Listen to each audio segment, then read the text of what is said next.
Welcome to Surviving Society.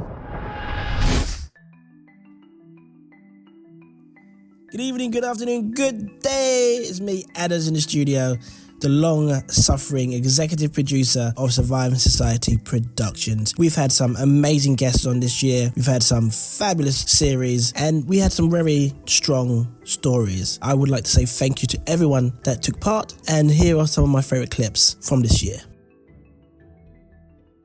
All the people, so many people, and they all go hand in hand through their Part life. Do you know what I mean? So CJ, I want the soundtrack to Surviving Society. So you're gonna have to think quickly and on the spot. I'm going to have to caveat slightly, Jay. Okay, there are no caveats. This is what the listeners want. This is what I'm here to give the listeners what they want. Okay, I'm just going to break down. We want 6 songs. George in the room to supplement my genres of music. My favourite genres of music go in this order: rock and roll and guitar music, house music, like indie, then like hip hop, then R&B. You can choose one from each of those categories. Oh, Doesn't even have to be your favourite song. That's so hard. What is the Surviving Society soundtracks? I'm going to get in so much trouble. I need 6. Never, ever looking forward, 20 years thinking, how can we substantially improve the health of the population? And how can we improve our economy? How can we make sure that we have a vibrant, good economy where we have healthy workers, where we have everybody's healthy and free to do what they want to do and live their lives here in such a wealthy, great country that this is. You need planning over time to make sure that happens, not these short-term plans that we've seen from these governments. It is shocking to me that, after I said 400 billion has been pulled out of the NHS over the last decade, and the amount of heartache and the loss of life and livelihood and national treasure that went into this last-minute COVID response. You can't run a pandemic last minute. You have to plan for that over time. Right now, given how much money's been pulled out of the system, Rishi Sunak is saying that he doesn't want to. He can't increase government borrowing because it will feed inflation, and this is the best pay offer that they can give us. Basically, that the pool of money that they have to work from is finite is just not true. And there are a number of things that, adjustments that can be made for the tax system to claw back some of these things that Labour's talking about. But we are at a major inflection point in the history of this country after austerity 1.0, after austerity 2.0, because we're in that right now, or after, this terrible COVID response, where we need massive investment in our health. In my mind, the only way that we're going to do that is by asking people with the deepest pockets to dig just a little bit deeper. Billionaires, people with wealth over 10 million pounds. The royal family, I'll say it. I'm not from here. I just think that, I find this fascinating that these are people with immense wealth. And nobody's asking them to do much beyond give 1% to 2% extra in taxes on wealth above 10 million pounds. It's not going to force them from their homes. It's not going to change their quality of life. They will still be obscenely wealthy. But we can have public services that are properly funded. We can have an investment in our children's education. We can make sure that in the 6th wealthiest country on the planet, we don't have children going hungry or waiting 18 months for a referral for mental health services. That's unacceptable. We desperately need a new social contract right now, and the people with the broadest shoulders need to do their patriotic duty and chip in so that we can all live in a healthy society. It's unacceptable what we're seeing right now. It really is. And there seems to be no ambition whatsoever to try and achieve what we need to keep people safe and to keep people healthy, and it is achievable.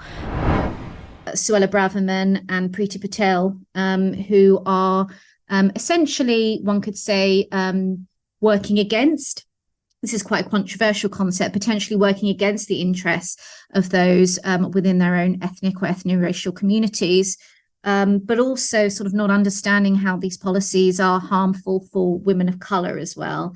Not necessarily in any sort of direct way, shape or form, but in the larger and broader move that we're seeing in the far right towards sort of the most vulnerable members of society, particularly refugee women, for example, and how these anti-immigrant policies really undermine and affect them negatively.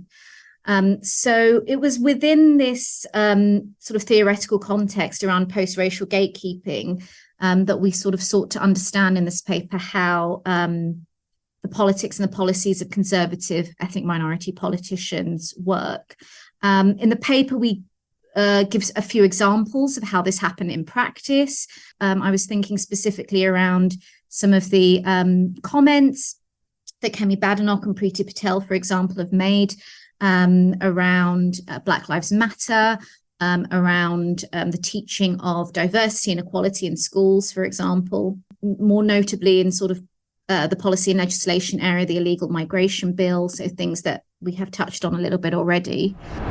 So yeah, the population prevalence estimates from studies that have looked at sort of 2,000 people, 5,000 people, making good estimations. We're looking at around 5% of the population ADHD, around 2-3% of the population autistic, 10% dyslexic, about 5% dyspraxic. You know, when you and actually Tourette's is about 1-2%. It's nearly the same as autism, but we never hear about Tourette's, do we? No. You know, so there's lots of issues around what's fashionable and what's not fashionable, or perceived to be. Yeah. But when you add up all those things together and you look at the overlap, a good estimation is 15-20% of the population, and there are not 15-20% of the population with a diagnosis. So that's the first bit of misinformation to totally counter. However, there are about 16% of children with SEN support. They might not have an EHCP, but there's about 16% of children getting SEN support. So I think that's about right, actually. And sorry to interrupt you, but they won't probably be diagnosed. No. Our lives didn't fall apart like in a vacuum. Do you know what I mean? And it's like when you talk about like foster care and adoption, it's like these kids' lives apparently fall apart in a vacuum. And it's like, no, these are the parents who are having these children, and it's kind of like these are the experiences. There's like loads of adults with like adverse experiences of their own and trauma, and then you're expected, and then like the children that these people have, they've inherited a lot of that, but also like they're part of like that's just another burden for them to have to like to cope with, because they've not had all the other stuff. It's kind of like, imagine like loads of people don't, but like imagine being raised by parents who've got so much stress. Is it a surprise that you have, that you take that on and that becomes part of your experience? For the purpose of entertaining me, everything that happened in between. And if the listeners are engaged as well, brilliant. But really, this is for my selfish purpose. What happened in between? What happened? How did we get here? It's a brilliant question. And I think as with all like organisations, creative interventions, anything that kind of starts kind of outside of, but also within an institution, like it's an up and down road. Like it's one full of life, living, friendships, changes, like all those things. I want to start by saying that I feel like one of the key reasons why I'm sat here in this room with you talking about surviving society as we enter our 7th year really rolls back to our first year of recording this podcast. And I won't name the academic, but one of the first ever podcasts we did, there was an academic that came on the show who basically suggested that when people produce creative interventions that are embedded in anti-racist praxis, or that are embedded in like a version of politics that is focused on knowledge production, that's focused on sharing ideas, but is not very well funded and very much running on a labour of love. This academic said to me, or said to the three of us, and I'll talk to you about who the three of us are shortly, said, well, it's really good that you're doing this, but obviously it'll only really last 2 years. Like these sorts of things only really last 2 years because things fall by the wayside. Funding's always an issue. And last words, right? I looked at them and I just thought, oh my God, absolutely not. This is not going to be one of those labours of love, one of those creative and imaginative interventions that leaves. It's not going to be that. I know it's not going to be that because I'm going to make sure it's not. People need to be educated about what trade unions are. I heard an interview on the Today programme this morning with Pat Cullen, the General Secretary of the Royal College of Nursing trade union, and she was introduced as the boss of that union, the boss. And that's very subtly, that's the message that's put across to working people, that trade unions are somehow leader-led organisations that dictate to their members, whereas the trade unions and the trade union activities that Lydia's talking about is the absolute reverse of that. It's ordinary working people getting together to say, we've had enough of this, we've got to do something, get the union involved, get the official down here, and we'll tell the official what they're going to do about it. We want to go on strike because the management is simply not listening to us. It's that sort of thing. Once people understand that the power is actually in their hands, they haven't got to wait for the General Secretary to tell them what to do. And of course the case of the Royal College of Nursing is a very good one, isn't it? Because the leadership of the Royal College of Nursing advised the members to accept the deal that was on offer from the government, and the members voted to say no, we don't want it. You've got to go back and ask for more. Oliver Twist. I mean, that great. was amazing. Yeah, that was really good. Now, I had a friend, a sociologist, Sally Westwood, who used to say to me, she'd been through horrific traumas in various different ways. And she used to say to me, everybody has a trauma. Yes. We learn to get over it. Yes. And I think that's quite interesting. And I think we do have traumas and we work them out. And most people will have, well, not most people, a lot of people we know will have experienced a hell of a lot of violence in their lives in very different ways. And these programmes work through that. Yes. But I think we have to do it sociologically, because there's the argument that Lauren Berlant makes about the word trauma. And so every time I hear it, I hear Lauren in my head going, yes, it became one of the greatest seductive ideologies for middle-class America to claim injustice against working-class America. So even though the working class, and especially in the States, the black working class, are experiencing the most horrific conditions. Absolutely. Because the everyday violence is trauma. Yes. But it got turned into very individualistic trauma. So I think she was talking about when politicians talked about their traumatic individual experiences. And she was saying, well, what about the collective experiences that people have?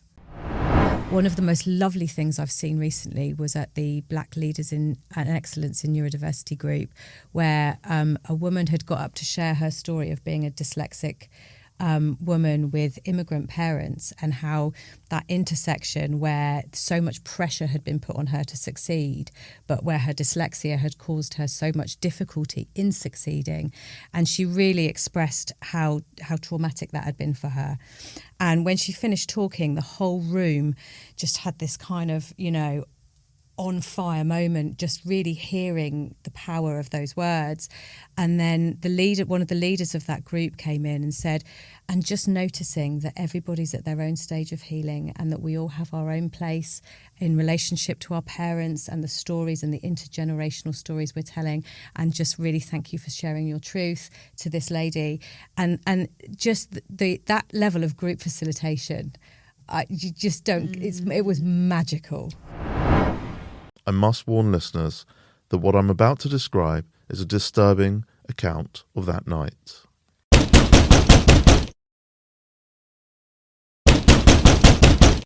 Omar rushed to answer, but heard strangers. Thinking they were robbers, he called his neighbour, who told him that the men were plainclothes police. His wife urged him not to open the door. In an interview, Omar's wife, Rahma Ali, told me her late husband was a religious man, and that many like him were killed in these scenarios. Terror at night. According to a Kenyan officer I interviewed, The paramilitary team behind the raid was hunting for the alleged mastermind of a foiled terror attack in Mombasa.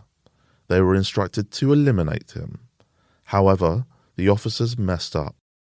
Here's Chris again, reading out what one whistleblower Kenyan officer told me. The operation's target was somewhere else, but there was a mix-up and they headed to the wrong house. Unaware they were targeting the wrong home, the commandos broke down the door and fired tear gas inside. Omar took his wife's hand as they climbed out of their bedroom window, hoping to scale their neighbour's wall and hide at his brother's. Omar never made it. We can't get to the root of this. I know what the root is, and I don't really want to get into it right now. No. Because if I do, it could quite clearly destabilise whatever I've got going on. So I need to hold myself in place for the time being. Literally holding yourself together. Holding yourself together, literally. That's it, innit? And that's it. You just don't know what it's like to really let go. Yeah. And have that. And you say, like, on furlough, you can properly let go. Yeah. And whatever comes up, it's going to come up because you know the next day you can still sit. But then also, like, interestingly, during that time, I had these neighbours for a couple of years, and there was, like, domestic violence in the property below me. Yeah. Right? And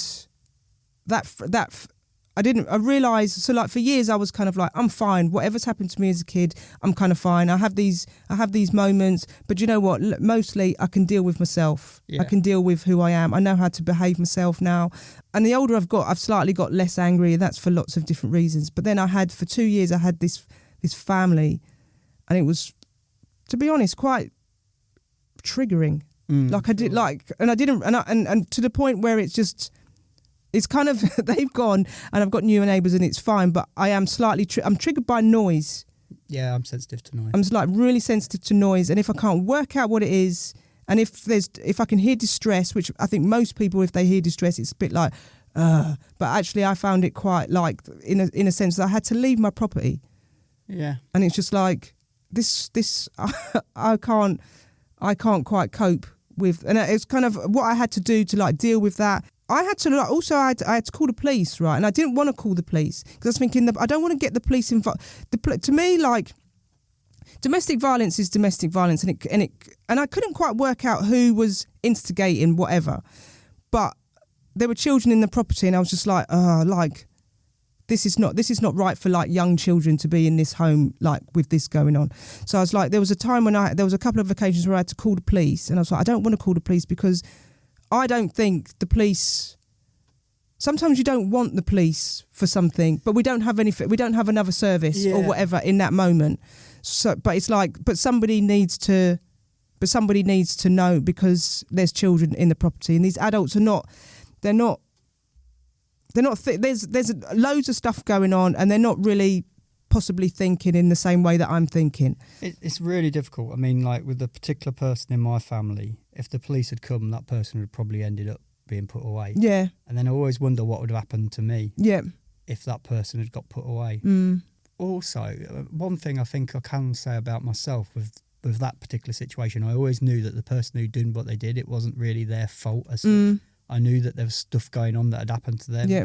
In their did you think that at the time, or do you think that now as an adult, no, like you've reflected a bit more? I knew, because I knew that there was two people in this really rubbish situation where multiple things are happening, alcohol, gender stuff, loads of different things going on there. And I knew, even at that young age, that someone had acted out of complete desperation and wasn't in their best of mental health. Yeah. And I even knew that. And I'm still glad to this day that I know that. I wish there was some other support there, because I wouldn't have got to go for this long journey that I had. You know, going back to that thing that you said, you know, even that sensitivity to noise, the fact is that, you know, you have all these multiple childhood adverse experiences, and now they wreak havoc on us. Like our bodies have been changed because of that, you know. Indeed, if that case didn't get referred back to the Court of Appeal. And just one headline, just so we can understand it. In that case, the judge directed the jury, and I can almost quote this word for word, that they could consider the rap track that was played, and if a defendant participated in that video or possessed it, and I still don't understand what possessing a video is, but they are the words of the judge, then that evidence could suggest that they were a member of a gang. And it's self-evidently wrong. As I recite it now, it clearly cannot be correct. And a number of reasons why it clearly can't be correct include the fact that the rapper in that video wasn't even a defendant. We're talking about joint enterprise, aren't we? We're talking about a combination of two things. One is joint enterprise in the sense that an individual wielded the knife, and the prosecution, the state, say the rest of the defendants who did not have anything physically to do with that stabbing are jointly responsible. So there's that concept that allows the collective punishment of all of those defendants. And then in addition to that, we have this evidence that goes in, which is rap music, a video, and the prosecution saying, with the judge's blessing, that you can look at that rap video, you can consider the fact that someone might possess it. So one of my clients had a still from it on his phone, and assuming that was evidence of possession. You can look at that evidence and you can come to the conclusion that that particular individual is in a gang. As I've come back into the park with my other friend that was with me, I slowly started seeing like our group had got a lot smaller. I couldn't really see like our group because we were all stood next to each other for how long. So when you realise everyone's kind of scattered in different places, I was looking around and I could see some people had left because the numbers had gotten smaller. Some people were like more towards the other end of the park where they were leaving. Some people were like in the middle. But all in all, I could see everyone was slowly just kind of leaving because everyone was going in one direction to going back out the park. And me and my other friend, we were still like this end. So we started to like leave as well. We started to like run towards everyone, but everyone's like already left. Bear in mind, I don't know who saw the stabbing, but anyone like near the actual stabbing left immediately. Like, do you get what I'm saying? You weren't there. You were not there. No, you so were that's on what the other side yeah, of the park. that's what. So everything I'm saying now is like because I found out later on in trial through like stills. I couldn't. So I never saw it at the time when it actually happened. So that's what really kind of blows my mind because everyone being ran in off. prison for something. Yeah, you like were not, yeah, you were not yeah. there. Even when I talk about it, sometimes I just think like it still sounds so crazy. Like people wouldn't really believe how it happened. Do you get what I'm saying? Like, but all these so like literally the boy's been stabbed. When we've all left the park, we've all gone separate directions. But I ended up getting on a bus that came towards me and my other friend that left. We left separately, like two of us. We got on a bus. The bus was packed. But those boys that were with us that went to the park as well, they were on that bus, but they got on at the first stop, like the bus station. Yeah. So by the time that bus had got to us, it was just packed because all the people waited at the bus station. They were sat at the back of the bus. Me and my friend were at the front because obviously later on in the trial they said there was conversations about the stabbing, but we wasn't there when it happened because we were at the front of the bus. It was a packed bus. So that's more that's people are going to be hearing those conversations about the stabbing on the bus. Yeah, on the bus. Yeah. So when we've got off the bus at my area now, that's when one of the boys said someone had been like, he didn't actually use the word stabbed. He said someone had been touched and like with like street, however you call that slang, touch basically means like harmed, but it could mean anything. Like it could mean someone got like punched or it's not necessarily. Yeah, it wasn't literally like this person been stabbed, but in that sort of culture, people you don't really say those. It's not a thing you just like to really tell people like, oh yeah, this person stabbed this or shot this person. And then basically, I remember going home. It was like a mad experience. Like I went home and I remember like a few hours later, one of my friends, he rang me and he told me to put the news on because he said that boy died. But when he was saying that boy died, I didn't know what boy he meant because I didn't see anyone get stabbed. Do you get what I'm saying? Yeah. And where everyone was running in different directions, everyone disappeared at one point out of my vision. Everyone like was in a different place at any point. So when he said that boy died, and I remember when I've gone on the news and I saw the boy's face and they said he'd been murdered today, I was like, oh my God, that's the guy, because that was the guy that I saw that ran off in a different direction. Yeah. But I never really heard about him again, if that makes sense. Like after he'd run off and I was running in a different direction, no one ever really mentioned the boy again. And that's where I kind of like missed out on like overhearing what happened, because when I got on the bus, I was at the front of the bus. Yeah. So I didn't know until that phone call happened. And And the craziest thing about this whole situation is, even when I saw that this was on the news, this was now like a serious matter, I was quite scared in the fact that obviously I'd been there. Yeah. But I felt like I didn't do the killing, because I didn't do this killing, because I didn't do the stabbing. I just felt like it's mad that I was there. I knew like maybe I might get in trouble for being there, but I never thought I would go to jail for the killing. Surviving Society is now in its franchise era, where we focus on hone in on particular topics or particular areas or particular histories, and either I will or guest hosts will channel that area and look to create knowledge and education around that area, whether it's the history of Liverpool, whether it's the history of colonial crimes, whether it's history of slavery, like so many different, or the role of love in social justice work. Like, we're now focused on thematizing Surviving Society in a way that goes beyond my personality and anyone else's personality that would be involved in the hosting of the show. And over 2 decades before the financial crisis, in their 1985 book, Heart of the Race, Black Women's Lives in Britain, a book that reads like a prophecy of the further harm to come. A prophecy born of deep insight and lived experience of decades of historical harm. Beverly Bryan, Stella Dadsey and Suzanne Scaife show that black women have long questioned the power of the welfare state. They say, there is no single area of our lives which better exposes our experience of institutionalised racism than our relationship with the various welfare services. Here we deal regularly with people who are vested with the power to control, disrupt and intervene in our lives on behalf of the state. We learn from them that welfare, and this is quoting them, is deliberately designed to make us believe in the myth that we live in a society that is fundamentally humane.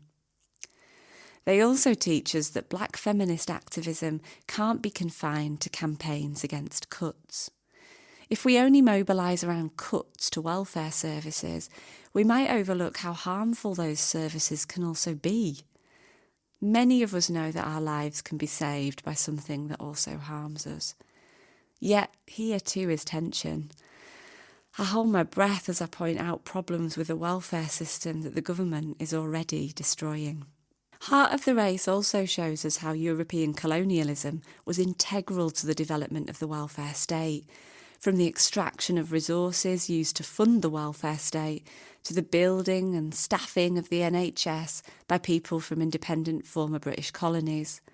But although healthcare and welfare was built by these folks, it was not built for them. Free, free, free Palestine! Free, free, free Palestine! Free, free, free Palestine! We won't be intimidated! We won't be intimidated! What's up till we're liberated? What's up till we're liberated? We won't be intimidated! What's up till we're liberated? Dear Farmer, you're a liar! Dear Farmer, you're a liar! We demand a ceasefire! Ceasefire, ceasefire! Ceasefire, ceasefire!